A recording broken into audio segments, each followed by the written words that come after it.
ফেরাউন তখন নিঃস্ব দেউলিয়া, ঋণে জর্জরিত। ঋণ পরিশোধ করার ভয়ে ঘরের মধ্যে লুকিয়ে পড়ে। অতএব একে একে পাওনাদার এরা অন্যের বাড়িতে আসতে থাকে। ফেরাউন ছিল খুবই চতুর এবং প্রতারক। শুধু প্রতারকই নয়, বাটপার। তাই সে ঘরের মধ্যে থাকলেও ঘরের দরজাটা খোলা রাখতো, যাতে পাওনাদাররা বুঝতে পারে বাড়িতে কেউ নেই। দিনের পর দিন এভাবেই পাওনাদার সেখানে আসে, কিন্তু ফেরাউনকে দেখতে না পেয়ে তারা ফিরে যায়। ফেরাউন একা একা ভাবতে থাকে, এভাবে নিজেকে কতদিন লুকিয়ে রাখবো, নিজেকে প্রতিষ্ঠিত করতে হবে। সেই সময় মিশর ছিল অর্থনৈতিক দিক থেকে বিশ্বের সেরা। অতঃপর ফেরাউন পাওনাদারের ভয়ে রাতের গভীর আধারে বল থেকে মিশরের উদ্দেশ্য লুকিয়ে রেখে রওনা হলেন। সারা রাত অনেক পথ অতিক্রম করার পর শেষ পর্যন্ত মিশরে পৌঁছালো। কিছু দূর যাবার পর তার বন্ধু হামানের সাথে সাক্ষাৎ হলো। তাকে দেখা মাত্রই আমাকে জিজ্ঞাসা করলো, প্রিয় বন্ধু, তুমি এখানে কেন? তোমার কি অবস্থা? তখন বলল, বন্ধু হামান, আমি খুবই মুসিবতের মধ্যে আছি। পাওনাদারের ভয়ে লুকিয়ে পালিয়ে এসেছি। আমি একেবারে নিঃস্ব, চারিদিকে ঋণে জর্জরিত। এখন আমার কোনো একটা কাজের প্রয়োজন। তখন হামান বলল, রাহুল, আমারও একই অবস্থা, আমারও একটা কাজের প্রয়োজন। অতঃপর ফেরাউন হামান কাজের সন্ধানে বেরিয়ে পড়ল। কিছু পথ অতিক্রম করার পর তারা ক্ষুধা এবং তৃষ্ণার কাতর হয়ে পড়েছিল। দূরে লক্ষ্য করে দেখলো একটি লোক তরমুজ খেতে তরমুজ কাটার কাজ করছে। তখন ফেরাউন হামান ধীরে ধীরে সেই তরমুজ ক্ষেতের সামনে গিয়ে বলল, চাচা যান, আমরা খুবই ক্ষুধার্ত, আমাদের কিছু তরমুজ খেতে দেবেন? একথা শোনা মাত্র লোকটি তাদের তরমুজ খেতে দিল।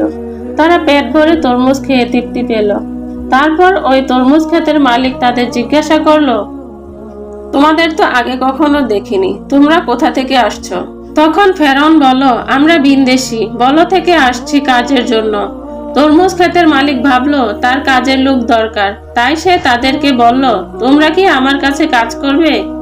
অবশ্যই কাজ করব। তখন তরমুজ ক্ষেতের মালিক বলল, আমার কাছে কাজ করতে হলে সৎভাবে কাজ করতে হবে, চুরি করা যাবে না। ফেরাউন ছিল প্রতারক, তাই সে চালাকি করে বলল, আমি জীবনে কখনো মিথ্যে বলিনি, আর চুরি তো দূরের কথা।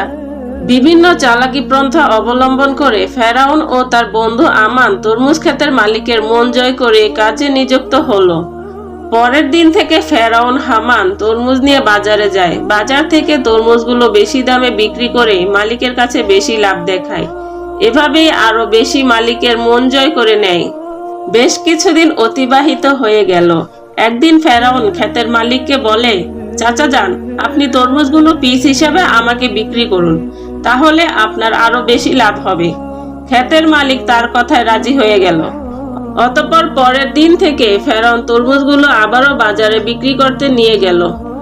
তরমুজগুলোর মধ্য থেকে মাঝে মাঝে কিছু তরমুজ চুরিও করত এবং বাজারে এসে তরমুজগুলো কেটে কেটে টুকরো টুকরো করে চড়া দামে বিক্রি করত। এভাবে চালাকি করে অনেক টাকা উপার্জন করলো। একদিন রাতে ফেরাউন তার বন্ধুকে বলল, আমান, এভাবে যদি আমরা শুধু তরমুজ বিক্রি করি তাহলে জীবনে কিছুই করতে পারবো না, আমাদের অন্য কিছু করতে হবে। সেই সময় ঘটে যায় এক চমৎকার ঘটনা। মিশরের বাদশাহ তার সেনাবাহিনীর দ্বারা দেশের মধ্যে একটি বিজ্ঞপ্তি জারি করে। সেনাবাহিনীরা বিভিন্ন জায়গায় গিয়ে বলে, এত দ্বারা জানানো যাইতেছে যে মিশরের কবরস্থানে একটি দারোয়ান প্রয়োজন। যদি কোনো ব্যক্তি এই চাকরি করতে ইচ্ছুক হয় তাহলে সে যেন অতি শীঘ্রই মিশরের বাদশার দরবারে গিয়ে যোগাযোগ করে। এই কথা বলে সেনাবাহিনীরা সেখান থেকে চলে গেল। এই সমস্ত কথা প্রত্যক্ষ ও পরোক্ষভাবে শ্রবণ করার পর ফেরাউন তার বন্ধুকে বলল, হামান, চলো আমরা রাজদরবারে যাই। আমায় বলল, আমার মনে হয় এটা সম্ভব হবে না। তখন ফেরাউন বলল, এই কাজ হাতছাড়া করা যাবে না, চলো আমরা একবার চেষ্টা করি। অতঃপর ফেরাউন ও হামান দেরি না করে সাথে সাথে মিশরের রাজদরবারে হাজির হলো। মিশরের বাদশাহ তাদেরকে জিজ্ঞাসা করলো, তোমরা কে, এখানে কি চাও? তখন ফেরাউন করজোরে অনুরোধ করে বলল, আমি মুসাফির, ভিনদেশ থেকে এসেছি, আমি খুবই অভাবী। আমি শুনেছি আপনি কবরস্থানের দারোয়ান নিযুক্ত করবেন, তাই দয়া করে আমাকে যদি এই চাকরিটা দিতেন আপনার কাছে চিরকৃতজ্ঞ থাকতাম। মিশরের বাদশাহ ফেরাউন ও হামানকে দেখে মনে মনে ভাবলো, তাদের তো শরীর স্বাস্থ্য ভালো, চেহারাও ভালো, মনে হয় সে পারবে। এই ভেবে ফেরাউনকে কবরস্থানের দারোয়ানের চাকরিতে নিযুক্ত করলো।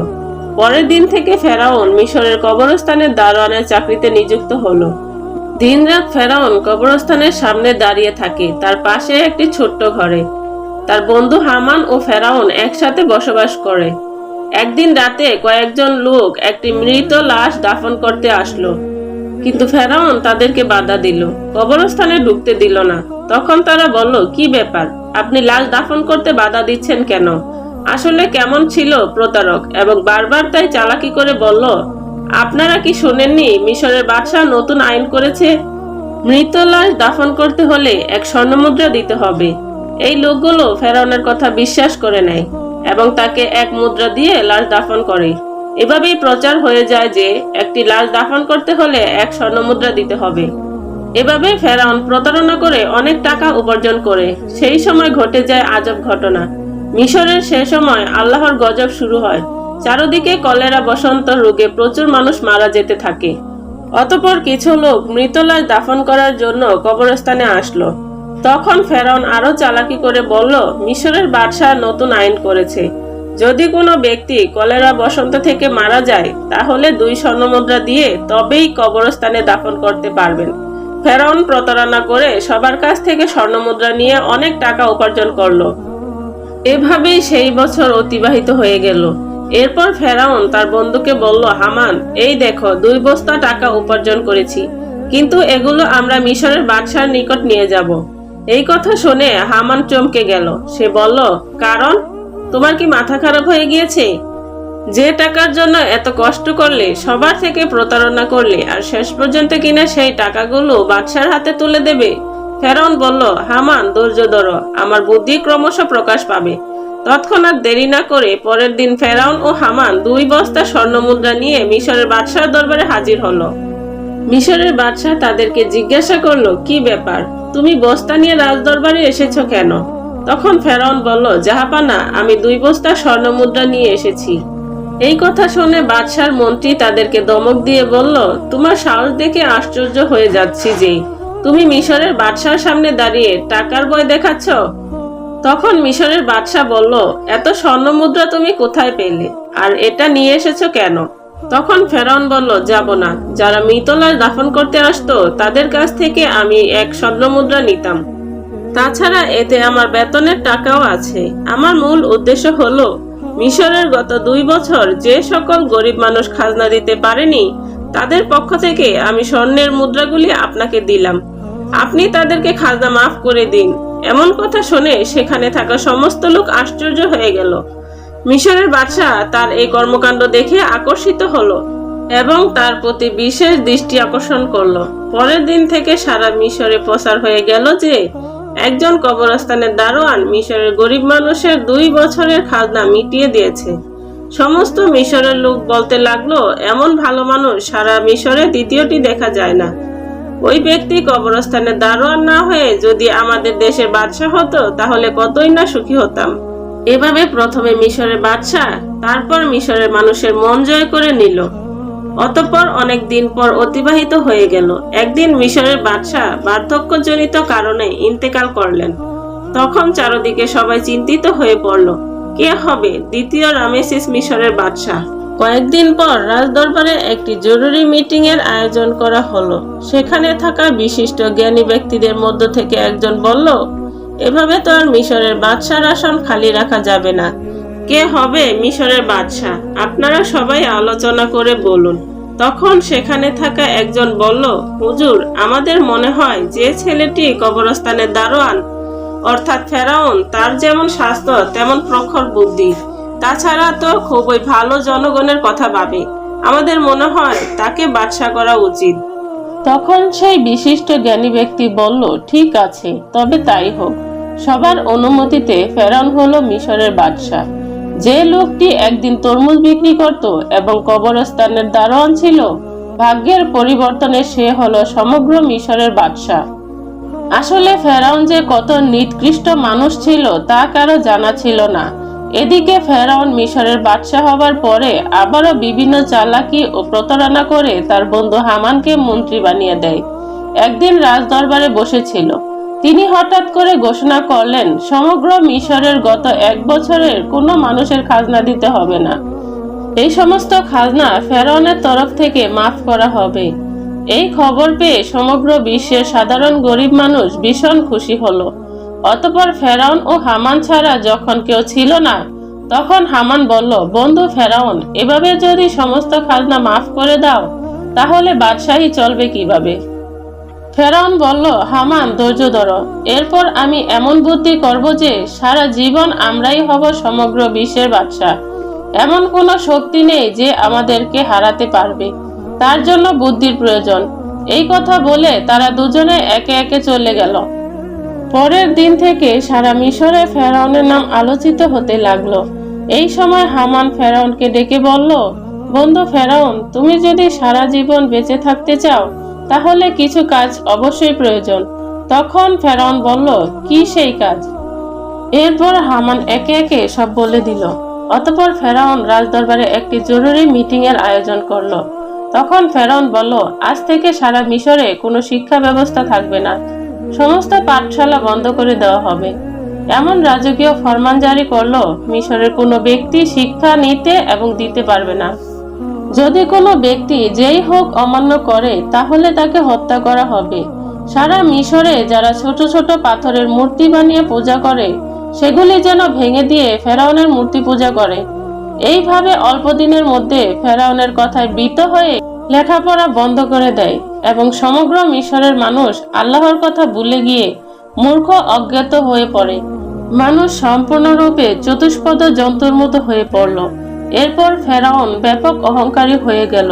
নিজেকে এত বড় মনে করতে লাগলো যে অহংকারে পরিপূর্ণ হয়ে নিজেকে খোদা দাবি করলো। দিনের পর দিন জনগণের ওপর খাজনার পরিমাণ বাড়িয়ে দিল। অন্যায় অত্যাচার বেড়ে গেল। একাকী ফেরাউন সারা মিশরের শাসন কার্য চালাতে লাগলো। শুধু ঘোষ, জেনা, ব্যভিচারের পরিমাণ বেড়ে গেল। এক কথায় ফেরাউন বনি ইসরাইলের অপমান অপদস্থ করতে লাগলো।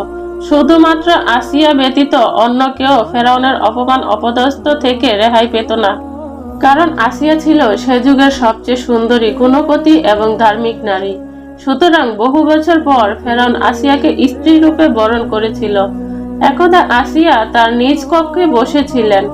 মনে মনে ভাবতে লাগলো, যেভাবে স্বামী ফেরাউন দেশের জনগণের অন্যায়ভাবে অত্যাচার করছে, নিজেকে খোদা বলে দাবি করছে, তাতে নিজে তো আল্লাহর গজবে পতিত হবেই এবং দেশের সমস্ত মানুষকে ধ্বংস করবে। ঠিক ওই সময়ে ফেরাউন সেই কক্ষে প্রবেশ করলো এবং বলল, আসিয়া, তোমাকে এমন চিন্তিত দেখাচ্ছে কেন? তখন আসিয়া বলল, প্রিয় স্বামী, আপনি নিশ্চয় জানেন যে এই পৃথিবীর চন্দ্র, সূর্য, আসমান, জমিন সবকিছু সেই মহান আল্লাহ তাআলা সৃষ্টি করেছেন। সুতরাং মানুষ যতই ক্ষমতা লাভ করুক না কেন, একটি ছোট পতঙ্গ সৃষ্টি করতে পারবে না। মানুষ মরণশীল, একদিন সবাইকে পৃথিবী ছেড়ে চলে যেতে হবে। তাই আপনি নিজেকে খোদা দাবি বন্ধ করুন এবং আল্লাহর পথে ফিরে আসুন। এই কথা শোনা মাত্রই ফেরাউন খুবই রাগান্বিত হয়ে ধমক দিয়ে আসিয়াকে বলল, আসিয়া, এই কথা যদি অন্য কেউ বলতো তাহলে আমি তাকে হত্যা করতাম। সবাই যেমন আমাকে খোদা মেনে নিয়েছে, তুমিও আমাকে খোদা বলে মেনে নাও, নয়তো তোমার অবস্থা তাদের মতোই হবে। এ কথা বলে ফেরাউন সেখান থেকে চলে গেল। এদিকে আসিয়া খুবই চিন্তিত হয়ে পড়ল, কেননা তার কিছুই করার ছিল না। চোখ দিয়ে শুধু অশ্রু ঝরতে লাগলো। এভাবেই বহুদিন অতিবাহিত হয়ে গেল। অতঃপর ফেরাউন একদিন তার নিজ কক্ষে শায়িত ছিলেন। গভীর রজনীতে তিনি স্বপ্ন দেখলেন, একটি বিশাল বড় আগুনের গোলা বনি ইসরাইলের দিক থেকে এসে সারা মিশরকে জ্বালিয়ে পুড়িয়ে ছাই করে দিচ্ছে, অথচ বনি ইসরাইলের কিছুই হয়নি। এই স্বপ্ন দেখে ফেরাউন তাড়াতাড়ি রেগে গেল। ফেরাউন দেরি না করে পরের দিন দেশের বিভিন্ন প্রান্তে থাকা বড় বড় জ্যোতিষীদের রাজদরবারে ডাকলেন এবং নিজের স্বপ্নের কথা বললেন। ফেরাউনের এই স্বপ্নের তাবির করে জ্যোতিষীদের মধ্যে একজন জ্যোতিষী বলল, জাহাপনা, আপনি কিছু মনে করবেন না, ভবিষ্যতে আমরা আপনার মৃত্যু দেখতে পাচ্ছি। আপনি বেশি দিন মিশরের বাদশাহ থাকতে পারবেন না, আপনার ক্ষমতা চূর্ণ বিচূর্ণ হয়ে যাবে। এই কথা শ্রবণ করে ফেরাউন অত্যন্ত রাগান্বিত হয়ে জ্যোতিষীকে ধমক দিয়ে বলল, কি বলতে চাইছো? আমাকে ক্ষমতা থেকে হারাবে এমন কোনো শক্তি আছে? তখন জ্যোতিষী বলল, বনি ইসরায়েলদের মধ্য হতে মুসা নামক একটি ছেলে আপনার ক্ষমতা শেষ করে দেবে। এই কথা বলে তারা সেখান থেকে চলে গেল। কিছুদিন পর ফেরাউন হামানকে বলল, সারা মিশরে যে ঘরে শিশু পুত্র সন্তান থাকবে তুমি সৈন্যবাহিনী নিয়ে তাদেরকে হত্যা করো। ফেরাউনের কথা মতো হামান সেনাবাহিনী নিয়ে মিশরের প্রতিটি বাড়িতে তল্লাশি করে পুত্র সন্তানদের হত্যা করতে লাগলো। তাফসির কারকের মতে এভাবে যখন প্রায় ৮০,০০০ পুত্র সন্তান হত্যা করা শেষ হলো, তখন ফেরাউন আবারও মিশরের সবচেয়ে বড় জ্যোতিষীদের গণনার জন্য আনা হলো। আবারও জ্যোতিষীরা তখন বলল, জাহাপনা, আমরা গণনা করে দেখতে পাচ্ছি আপনি যতগুলো পুত্র সন্তান হত্যা করেছেন তার মধ্যে মুসা নামক সেই ছেলেটি নেই। তখন ফেরাউন বলল, ভালো করে গণনা করো। এবার জ্যোতিষীরা বলল, জাহাপনা, আমরা গণনা করে দেখতে পাচ্ছি আপনি যতই তাকে হত্যা করার চেষ্টা করেন না কেন তাকে হত্যা করতে পারবেন না। মুসা নামক সেই ছেলেটি আপনার ক্ষমতা ছিন্ন বিচ্ছিন্ন করে দেবে, আর সেই ছেলেটি এখন শিশু। এই কথা শোনা মাত্রই ফেরাউন আরো রাগান্বিত হলো এবং সাথে সাথে হুকুম করলো, তোমরা প্রতিটি ঘরে গিয়ে তল্লাশি করো, যে ঘরে মুসা থাকুক না কেন তাকে হত্যা করো। এই খবর সারা মিশরে ছড়িয়ে পড়ল। তখন হযরত মুসা আলাইহিস সালামের আম্মাজান খুবই চিন্তিত হয়ে পড়লেন, কিভাবে তার শিশু মুসাকে বাঁচাবে। ঠিক ওই সময় তার কন্যা মরিয়ম নদীর চরে ছাগল চড়াচ্ছিল।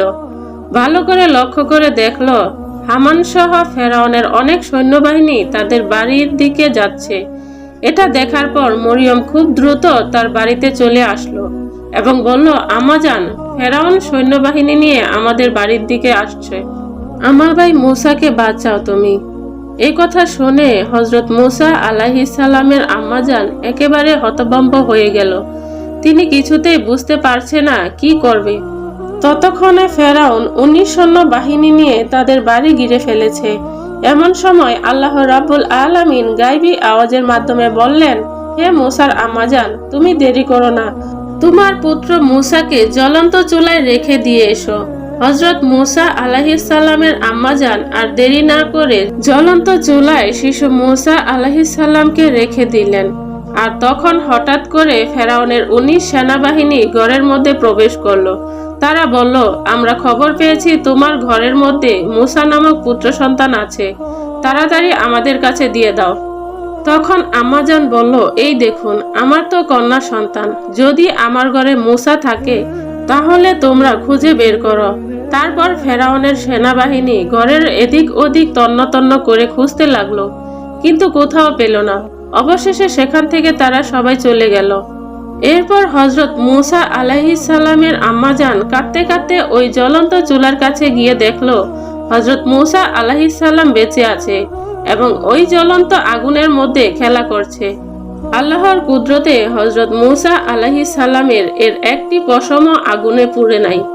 তখন হযরত মুসা আলাইহিস সালামের আম্মাজান আল্লাহর দরবারে শুকরিয়া আদায় করলেন এবং বললেন, হে আল্লাহ, তুমি সমস্ত ক্ষমতার মালিক, সমস্ত প্রশংসা তোমারই। আল্লাহ গো, তুমি আমার পুত্র মুসাকে বাঁচিয়েছ। অতঃপর হযরত মুসা আলাইহিস সালামের আম্মাজান ওই দিন রাতে স্বপ্ন দেখলেন। আল্লাহ রাব্বুল আলামিন বলেছেন, তুমি এক কাঠের সিন্দুক তৈরি করো এবং হযরত মুসা আলাইহিস সালামকে ওই সিন্দুকের মধ্য দিয়ে নীল নদে ভাসিয়ে দাও। এদিকে আল্লাহ রাব্বুল আলামিন হযরত জিবরাইল আলাইহিস সালামকে ডেকে বললেন, হে জিবরাইল, তুমি যাও মুসা আলাইহিস সালামের আম্মাজানকে সাহায্য করো।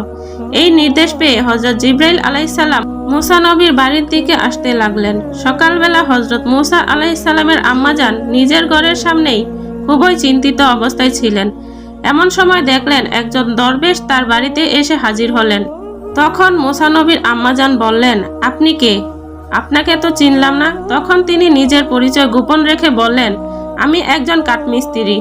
আপনার কি কোনো কাঠের জিনিস তৈরি করতে হবে? সাথে সাথে মুসা নবীর আম্মাজান বলল, অবশ্যই, আমার একটা কাঠের সিন্দুক তৈরি করতে হবে। আর এভাবে আল্লাহ তাআলা সেদিন জিবরাইল আলাইহিস সালামের মাধ্যমে মুসা আলাইহিস সালামের আম্মাজানকে সিন্দুক বানিয়ে দিতে সাহায্য করেছিল। অতঃপর মুসা আলাইহিস সালামকে নীল নদে ভাসিয়ে দিলেন। আল্লাহর কুদরতে নীল নদীর স্রোত যেদিকে যায়, হযরত মুসা আলাইহিস সালামের কাঠের সিন্দুক ওই স্রোতের উল্টো দিকে যায়। এভাবে ভাসতে ভাসতে হযরত মুসা আলাইহিস সালামের কাঠের সিন্দুক ফেরাউনের রাজদরবারের কাছে গিয়ে পৌঁছালো। সেখানে উপস্থিত ছিল ফেরাউন এবং তার স্ত্রী মা আসিয়া এবং দাসদাসী। সিন্দুকটি দেখা মাত্র মা আসিয়া এগিয়ে এলো। মা আসিয়া সিন্দুকটি খুলে দেখলো একটি ফুটফুটে কচি শিশু, তার ললাটে যেন নূরের আলো চমকাচ্ছে। এত সুন্দর শিশু সে জীবনে কখনো দেখেনি। তাই দেরি না করে মা আসিয়া মুসা আলাইহিসসালামকে কুলে তুলে নিল এবং ফেরাউনের কাছে গিয়ে বলল, দেখুন কত সুন্দর এই শিশু, এই শিশুটিকে আমি লালন পালন করব। এটা শুনে ফেরাউন বলল, না, এই শিশু হয়তো আমাদের শত্রু হবে। এটাই বনি ইসরায়েলের মধ্য থেকে কোনো এক শিশু হতে পারে, একে আমি হত্যা করব। তখন মা আসিয়া বলল, কি বলছেন? এটা যদি বনি ইসরায়েলের কোনো শিশু হতো তাহলে নদী স্রোতে উল্টো দিকে কিভাবে আসলো? এটা তো ওই দিকে যাবার কথা ছিল। এই যুক্তি শুনে ফেরাউন আর কিছু বলল না, শুধু বললেন, ঠিক আছে, তুমি এই শিশুকে লালন পালন করতে পারো। তারপর মা আসিয়া হযরত মূসা আলাইহিসসালামকে নিয়ে রাজদরবারে প্রবেশ করলেন। ফেরাউন যখন মূসা আলাইহিস সালামকে কুলে তুলে নিল এবং নিজের সন্তান রূপে আদর করার জন্য চুম্বন দিতে যাবে, এমন সময় হযরত মূসা আলাইহিস সালাম আল্লাহর হুকুমে ওই কচি শিশুর হাতে এত জোরে ফেরাউনকে চড় মারল যেন রাজদরবার কেঁপে গেল। মনে হলো যেন ভূমিকম্প শুরু হয়ে গেছে। তখন ফেরাউনের মনে সন্দেহ প্রকাশ পেল। মনে মনে বলতে লাগলো, নিশ্চয়ই এই শিশু কোনো সাধারণ শিশু নয়, একে পরীক্ষা করতে হবে। তখন ফেরাউন একজনকে বলল, যাও, কিছুটা স্বর্ণ আর তার সাথে কিছু আগুন নিয়ে এসো, এই শিশুকে পরীক্ষা করব। এটা শুনে সেখানে থাকা উপস্থিত সবাই হতবাক হয়ে গেল।